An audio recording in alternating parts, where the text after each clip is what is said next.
Assalamualaikum warahmatullahi wabarakatuh.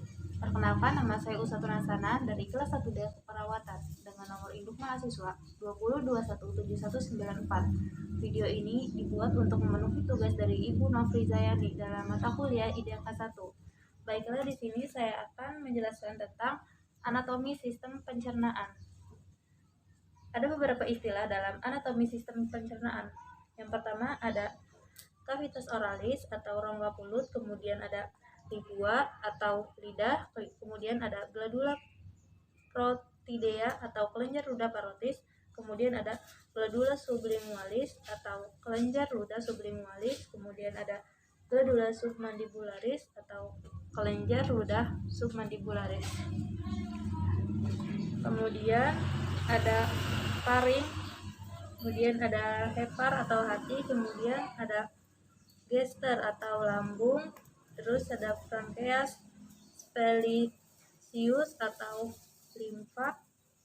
Kemudian di sini ada intestinum minor atau usus halus yang terdiri dari duodenum, jejunum, dan ileum. Duodenum atau usus 12 jari, kemudian jejunum atau usus halus kosong, dan ileum usus halus penyerapan.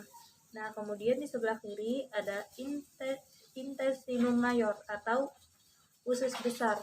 Usus besar terdiri dari kolon transversum atau usus besar melintang, ada kolon descendens atau usus besar turun, ada kolon ascendens atau usus besar naik.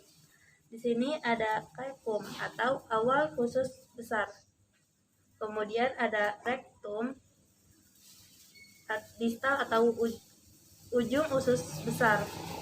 Kemudian ada appendix femoris atau umbai cacing. Kemudian ada analis atau rongga anal atau anus. Baiklah, selanjutnya saya akan menjelaskan tentang anatomi rongga mulut. Di dalam mulut terdiri dari lingual atau lidah yang berfungsi untuk mengecam makanan. Kemudian ada dens atau gigi yang berfungsi untuk menghancurkan makanan. Kemudian ada ductus glandula sublingualis atau saluran kelenjar sublingual. Kemudian ada frenulum lingual atau lipatan lidah. Kemudian ada glandula sublingualis atau kelenjar ludah sublingual. Kemudian ada musculus myloideus atau otot dasar mulut yang berfungsi untuk menarik laring saat menelan makanan. Kemudian ada glandula parotidea, kemudian ada ductus parotideus, kemudian ada musculus masseter, kemudian ada mandibula atau tulang rahang bawah berfungsi untuk mengunyah. Kemudian ada ductus sublimandibularis atau saluran kelenjar sublimandibularis, kemudian ada glandula submandibularis atau kelenjar ludah submandibularis yang berfungsi untuk menghasilkan air liur. Kelenjar ini memiliki peran penting, yaitu melumasi mulut agar tidak kering, kemudian membantu menelan, melindungi gigi dari bakteri, dan juga dapat membantu sistem pencernaan. Baiklah, selanjutnya saya akan menjelaskan tentang anatomi esofagus. Esofagus terdiri dari incisor state atau gigi pemotong depan, kemudian ada orofaring atau bagian tenggorokan belakang mulut. Nah, orofaring ini berperan dalam sistem pencernaan maupun pernafasan. Kemudian ada epiglotis atau tulang rawan yang fleksibel di atas laring. Epiglotis ini berfungsi untuk menutup batang tenggorokan pada saat seseorang menelan, agar makanan dan minuman tidak masuk ke dalam sistem pernafasan. Kemudian ada piriform recess atau bagian seperti buah pir di hipofaring. Kemudian ada thyroid cartilage atau tulang rawan tiroid, kemudian ada thyroid cartilage atau tulang rawan cartiloid, kemudian ada cryptopharyngeus muscle atau otot yang tertata di esofagus, kemudian ada trakea, ada aorta, ada left main bronchus atau bronchus kiri, kemudian ada diafragma. Diafragma berfungsi mencegah terjadi naiknya asam lambung ke tenggorokan. Kemudian ada fundus of stomach, kemudian ada cardiac part of thorax, kemudian ada inferior esophageal sphincter, kemudian ada aortic constriction.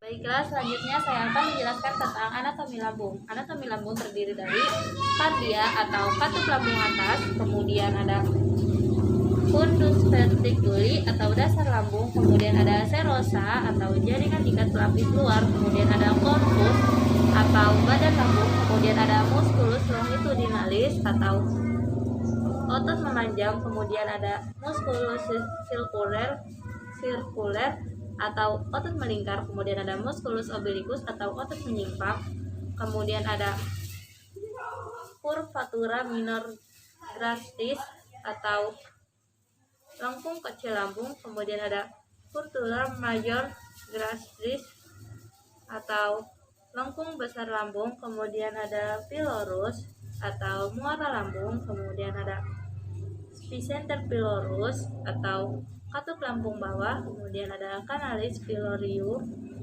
atau saluran muara lambung, kemudian ada antrum pleuroleum atau rongga melebar lambung, kemudian ada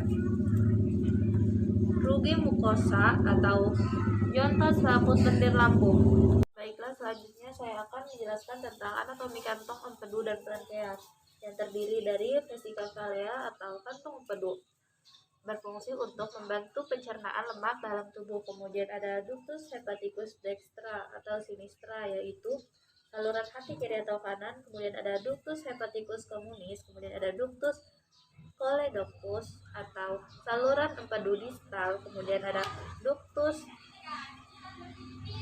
cysticus atau saluran empedu proximal, kemudian ada duodenum atau usus 12 jari yang berfungsi untuk meneruskan proses pemecahan makanan yang sebelumnya sudah terjadi di lambung. Kemudian ada hepatopankreatik atau saluran ke hati dan pankreas, kemudian ada ductus pancreaticus atau saluran pankreas, kemudian ada pankreas, kemudian ada jejunum atau usus halus kosong yang berfungsi untuk meneruskan sisa penyerapan yang terjadi di duodenum. Baiklah, selanjutnya saya akan menjelaskan tentang anatomi usus halus. Usus halus terdiri dari duodenum, jejunum, dan ileum. Duodenum atau yang biasa disebut usus halus 12 jari berfungsi untuk meneruskan proses pemecahan yang sebelumnya telah terjadi di lambung. Kemudian ada jejunum atau usus halus kosong yang berfungsi untuk meneruskan sisa penyerapan yang sebelumnya terjadi di duodenum. Kemudian ada ileum. Ileum berfungsi menyerap nutrisi dari makanan, misalkan karbohidrat, lemak, protein, vitamin, dan mineral.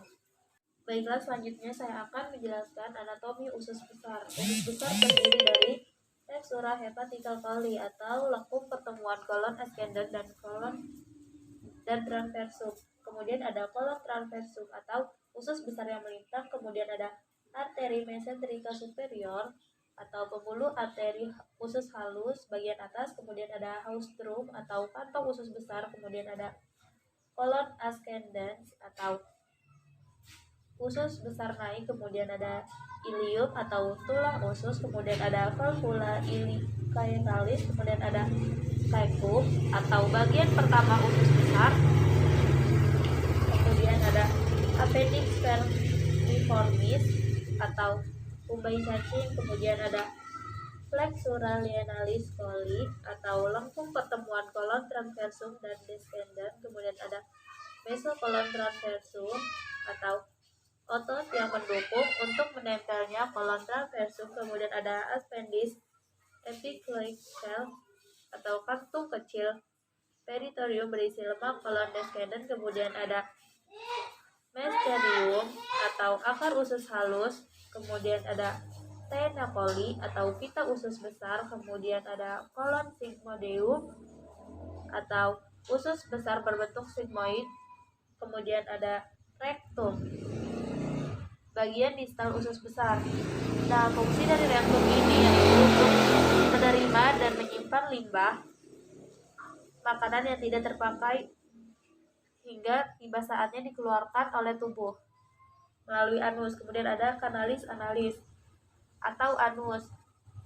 Adalah jalan pembuangan sisa makanan yang tidak terpakai oleh tubuh dan gas-gas berbau yang disebut juga dengan tinja atau feses. Baiklah, cukup sekian video dari saya. Kurang lebihnya mohon maaf. Assalamualaikum warahmatullahi wabarakatuh.